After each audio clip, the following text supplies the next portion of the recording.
Nick O'Shea from O'Shea & Son Builders. We're standing here today with Bart from Allfit Cabinet Solutions. G'day guys, how you going? Thanks for being with us today, Bart. Thank you. Tell us a little bit about yourself and your company.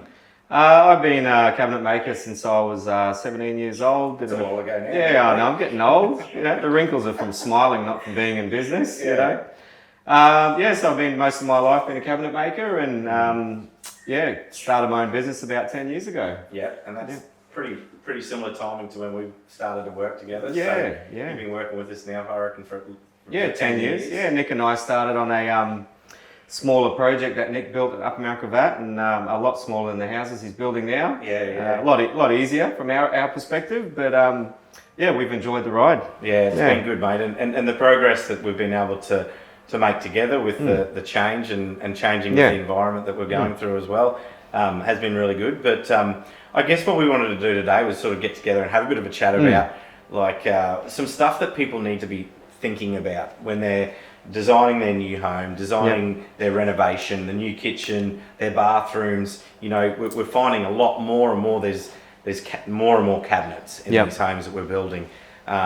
People want that for that extra wow factor. What's some things people need to be thinking about when they're starting their design? Look, I really think the important part is working out, our budget's always number one, but also what style you want. Do you want flat panel, modern looking finishes, or are you going for a shaker style like this house that you built here today? Okay. And so, look, products have changed a lot along the way with years. You know, in these more traditional homes, or what we're building now is the modern Hamptons, modern Queenslander styles. Used to have a lot of timber in their woodworking, in the doors and everything like that. But now we seem to be using a lot of different products. So what's the sort of the main products that you're using in your in drawer fronts and cupboards? Well, we've seen a big shift. Back in the day, everyone had to say, two-pack, two-pack, and nothing wrong with the product. We do a lot of two-pack, but it is a bigger process doing two-pack joinery, and there are materials now such as thermo-laminated from Polytech, or melamine finishes, which are flat panel finishes, pre-finished boards that don't need to be sprayed, and if you're not after a particular colour, then they work a treat. And budget-wise, they do come in a little bit cheaper on the budget side of things as well. And I guess what do you see as the advantages, limitations of each of the different types of products? Look, melamine finishes, obviously you're limited to board sizes and things like that, particular colours, so that's it's a cheaper alternative, but if you're after, let's say, a Dulux Lexicon colour joinery to match the rest of your place, then melamine probably not the way to go unless you can find a sort of a close matching melamine finish. The thermo-laminated style is, look, faster lead times for us. Once again, limited on colour finishes that you can get. There is a wide range though. So look, that's always worked in our favour, going thermo-laminated. And you do a matching melamine in other rooms with that thermo-laminated product, and it flows through the whole house. And then you've got your two-pack finish as well, which is at the higher end of the scale of pricing. Longer lead times, but you do get to choose your colours and various door styles and things like that. More variety through it. Yeah, way more variety, Nowadays, it's, traditionally it was more of a laminate finish on the tops, where now it's a must to have stone. Oh, definitely.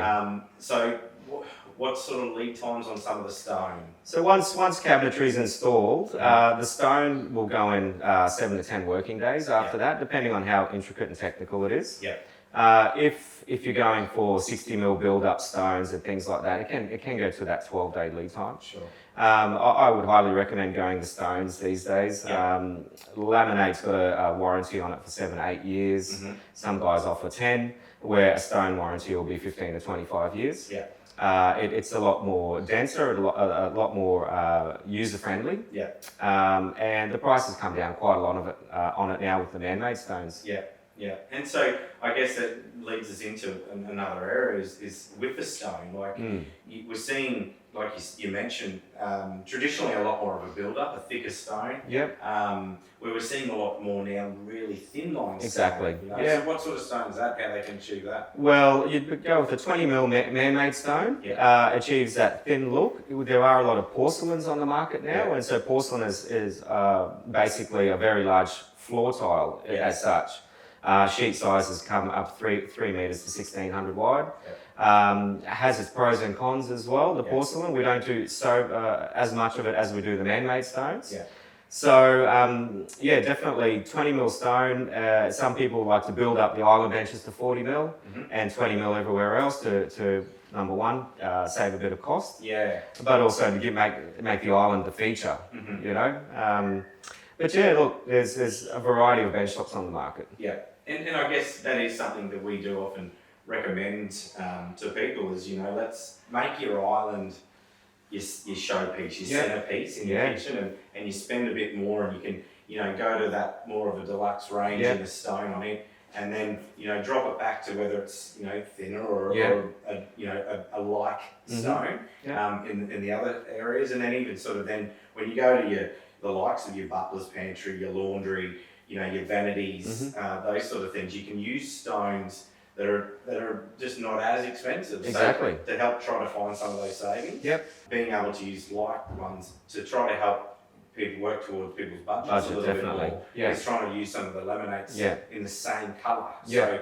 So we've even found we've done that even from a kitchen to a butler's. Oh, or definitely. to a laundry, and even if they're in a nice close area, it's a really good cost-saving way to try to help towards budgets. You know, everyone has a budget. Everyone has something in their mind of what they feel is affordable. What we always try to achieve for our clients is to get their dream home, achieve the same look and feel, but also achieve to get it within that budget. Yeah, and so something that we've been more working towards in the recent times is we've had Joanna from Earns Interior on does board a great with job.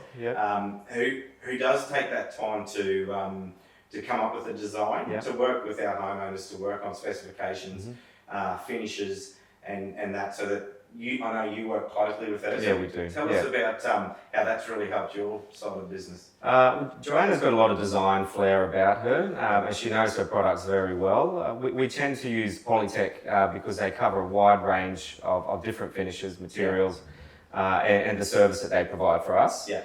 And Joanna's just, she knows what she's doing, which is great. Yeah. You know, it makes a huge difference. Yeah. It really works having that third person, that third brain, you know, when we're sitting down with clients to come up and go, hey, why don't we do this? For us, it's been a huge help to be able to show clients as well through her renders, which obviously helps your guys, and it also helps the other trades to be able to see what they've got to do and where they represent. So well, with her renders and her detail and her plans, the trades aren't relying on us to get our production plans, and so you know the communication's there from day one, really, rather than waiting you know till the cabinet maker's got the drawings ready. So that's right. I think it works great. I haven't had any dramas, and we won that award on Friday night for the Harcourt project. It just goes to show we're up against some pretty hefty competition, and we got it. So yeah, exactly right. So no, that's, if people, let's say we're building a new home for someone, and it's a, you know, a beautiful new home that's around about $800,000. You know, where would the cabinetry and stone budget, you reckon, land within that price? So look, I've been noticing a trend that the cabinetry and stone costs can be upwards of 10% of the overall build cost. I agree with that. So we're finding that, you know, the bigger the builds, then that the joinery cost goes up as well. So thanks so much for your time today. No problems, really appreciate it. I've enjoyed coming in. And we look forward to producing more and more homes and beautiful cabinetry. And I appreciate it, Nick, and I've really enjoyed working with the O'Shea & Sons team. It's been a great journey, and onwards and upwards, they say. That's it, mate. Thanks for your time, mate. Thank you. Cheers. Thanks.